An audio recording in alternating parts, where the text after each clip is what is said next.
On June 16, 1937, a strange plane rose out of the Arctic Circle and landed on the banks of an American river. The river was the Columbia, the place, the northwest corner of America. It was a fine, exciting day.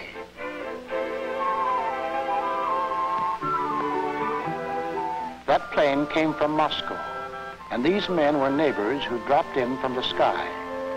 Brave men in civilian clothes who said it was easy, natural to fly from the other side of the world, Moscow to the Columbia River, non-stop. Why didn't the Russians stop at Boston first, at New York, or Chicago? Because they came this way, far north of all these cities. They flew along a circle across the white and frozen top of the world.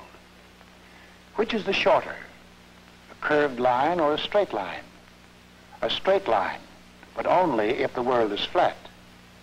For a flat world, this old-fashioned map is perfect. But the world is round, so let's change to a round map. Now we see the Earth as if from a plane flying very high. Now the straight line becomes curved, and the circle, the way the Russians came, is seen to be straight and short. So the Northwest becomes a kind of a crossroads of the air and a place of importance to the whole world. It holds great trade routes together.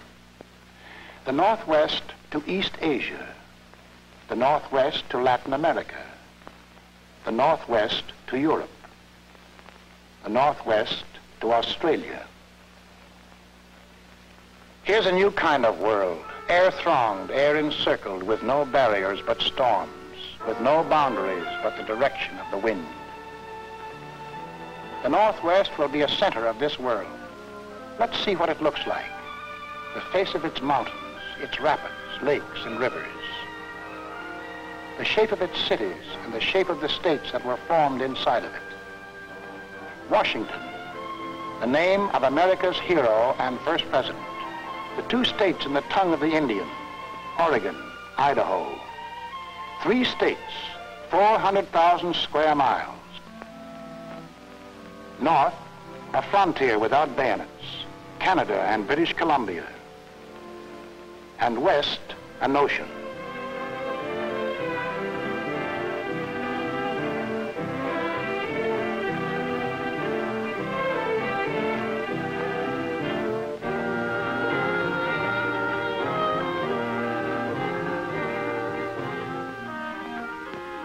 Here, the west wind moves, and the heavy Pacific moves and lifts against the granite of the Northwest.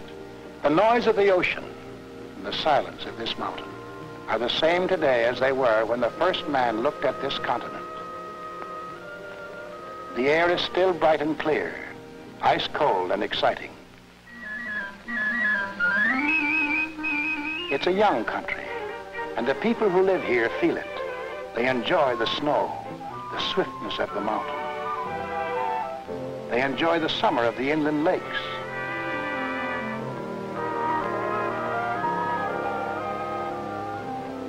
The run of water sounds in their memory, and the great sound of the Columbia River.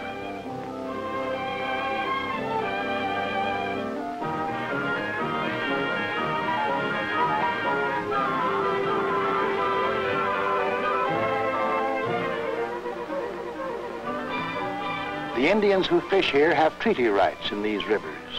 The forests behind them still hide the wolf, the mountain lion, and the bear. The salmon still climb 1,200 miles up from the sea to spawn in fresh water. But now they climb ladders made by man who counts and tabulates them. Salmon are a treasure of the Northwest, as the river itself is a treasure.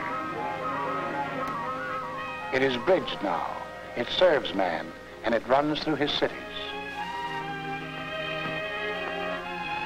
There are mountains behind the cities. The suburbs are the green forests. The wind over the streets, fresh and salt, blows in from the Pacific.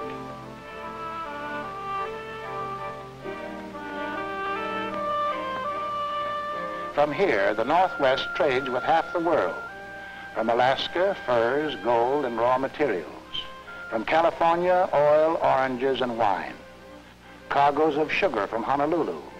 From Ceylon, tea, hemp, and mahogany logs. From Russia, rare metals for hardening steel. To Russia, food and machines.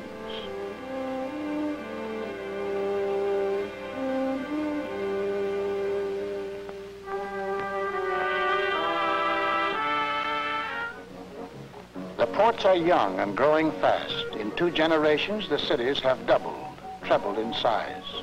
1/3 of the Northwest lives in these new cities.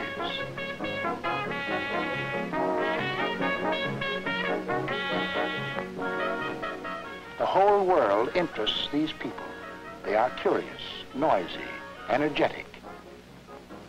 They have the look of the skilled man. They're at home among machines. Electricity is their friend. And yet they still breathe the frontier wind, and the wind still smells of the sea, of the cool mountain, and of the evergreens on the mountain.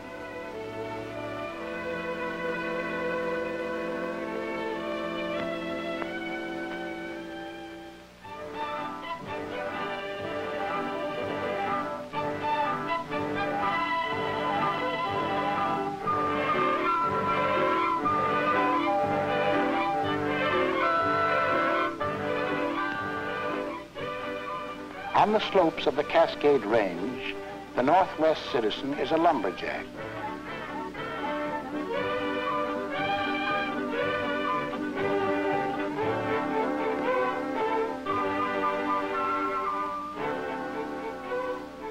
Out of the dark of the forest, he cuts trees as high as skyscrapers and rolls them down the mountain to be made into homes and furniture and books to be read.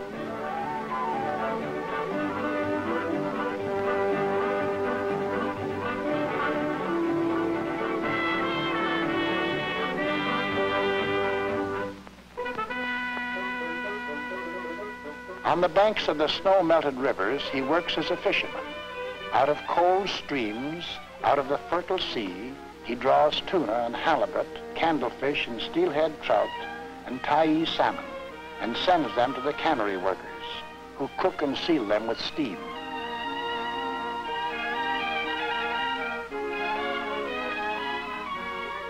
Inland, the Northwest citizen drives his sheep toward the railheads.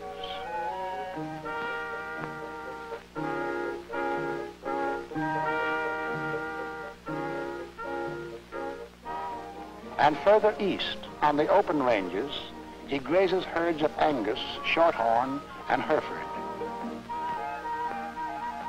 He grows wheat on farms too big for anything but machines.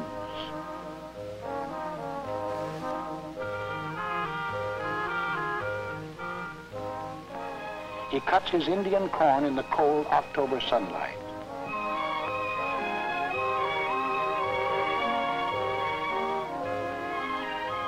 He cultivates the earth for sugar beets, cabbages, and melons. He's a fruit farmer growing apples on cool uplands, apples with Indian names called Wenatchee, Skookum, and Yakima. He is a miner searching beneath the earth for salt and coal, limestone and granite, and loading magnesium and aluminum ore for the smelters of Boise and Spokane. For 3 generations, the people of the Northwest have drawn resources from the rock, the earth, and the water.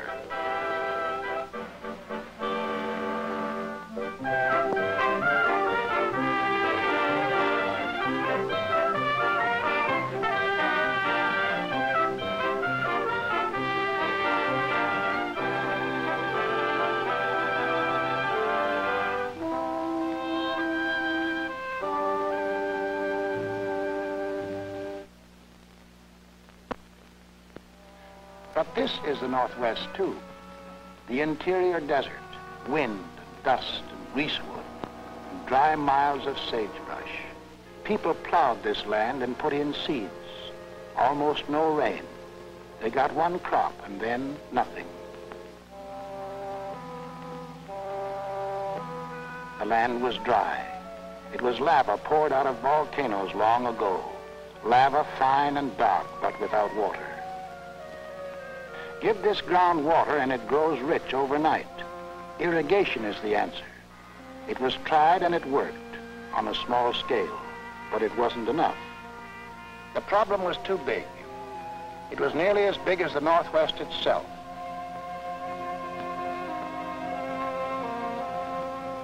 The land is divided by the Cascade Mountains, as high as 12,000 feet. The rain comes in from the sea.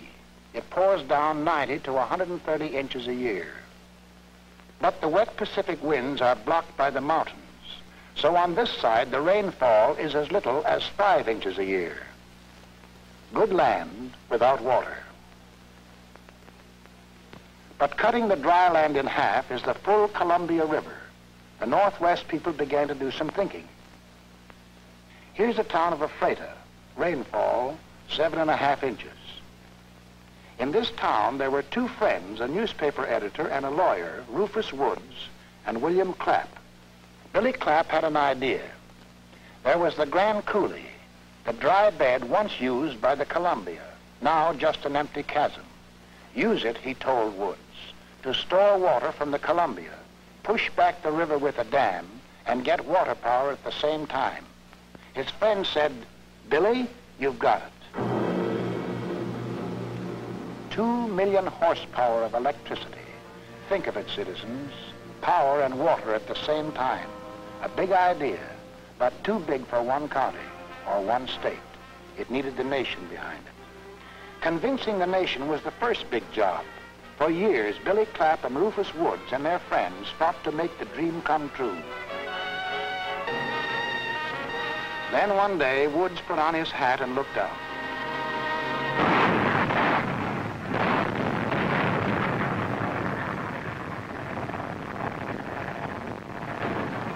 Yes, they were really trying to do it. They were blasting apart the lava and stubborn granite. And when the dust settled, you could see the men go back up the face of the cliff. Little men working with the big Northwest, trying to remake a river so it would move their way. But the river itself was so big that the engineers had to design and build a dam almost twice the size of anything ever before attempted.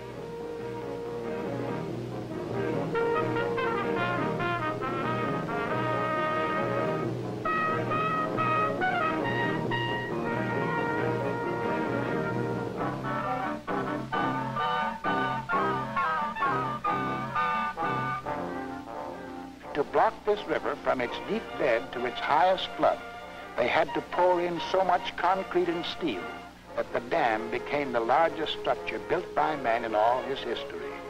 And it took them 7 years.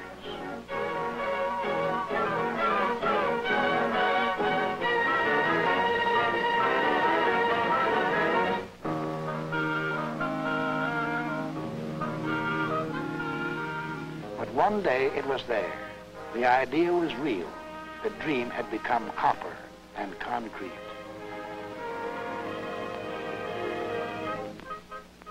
A man walked to the edge of the water, and there it was, the Grand Coulee Dam.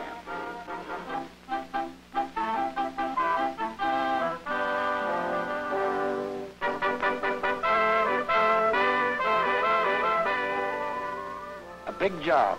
So big that it would change the lives of Americans who would never hear the sound of the Columbia.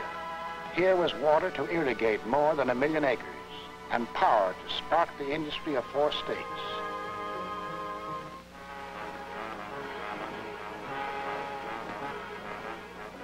The power was ready. The power was moving out. Power to light cities. Power to drive electric locomotives through mountains and over simmering rapids. And power to reach down and turn a girl's sewing machine in a lonely town. But the water, there was no chance to use the water yet. Irrigation had to wait. Germany and Japan struck at the world. The Coulee, built for uses of peace, became a weapon. In the hands of the Northwest people, it became one of the greatest weapons of the United Nations. The power of the Coulee went flashing down the great new lines to mill and furnace and shipyard. The Columbia River was being used to roll, to harden, and to forge. Power out of Northwest water.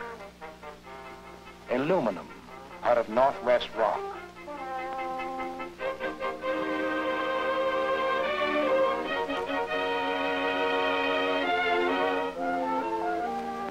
And out of the heart of America itself, there poured towards the Northwest a stream of human energy to fill up her factories and make use of her power and metals.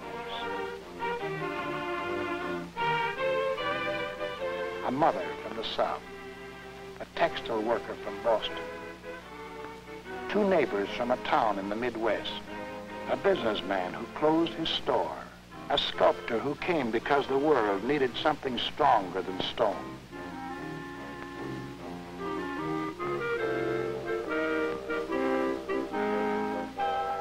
In great clean shops, they made surgical instruments like these to cut the cancer of fascism out of the world.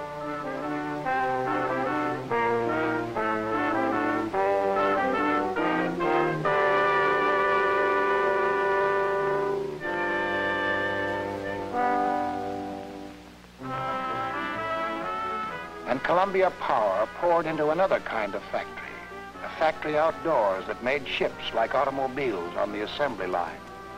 They called them Liberty ships. A good name, said the workers on this job, because they made these ships to carry flour, the woolen sweaters, and the ammunition of liberty.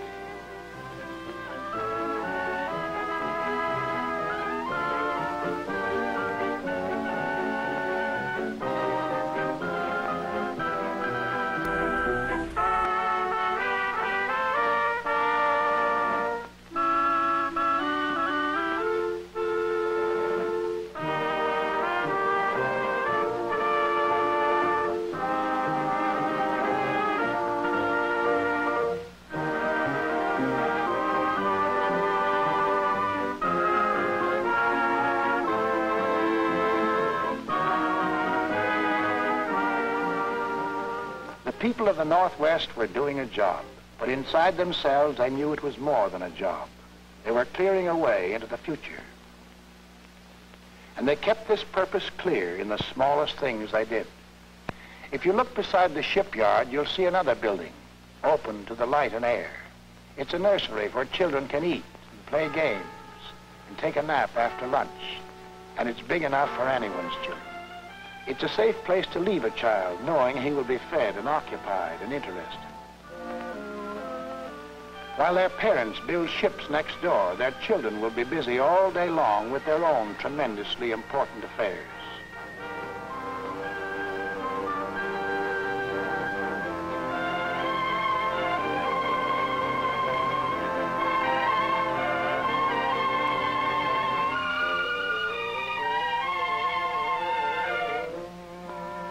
Here is the greatest treasure of any civilization. This is a famous planner of cities, or a poet, or a lumberjack. This boy wants to be an architect someday, like his father.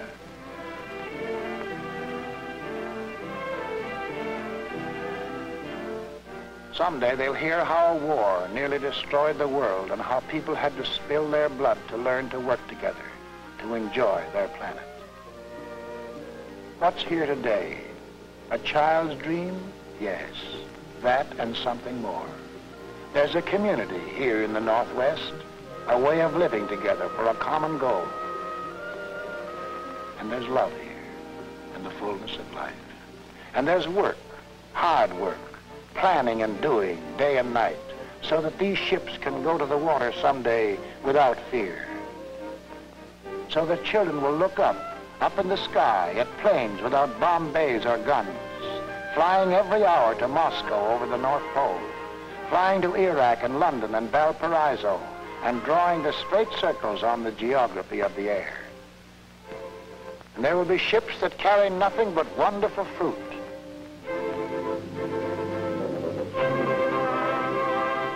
Come on, child of the Northwest. There's work to do.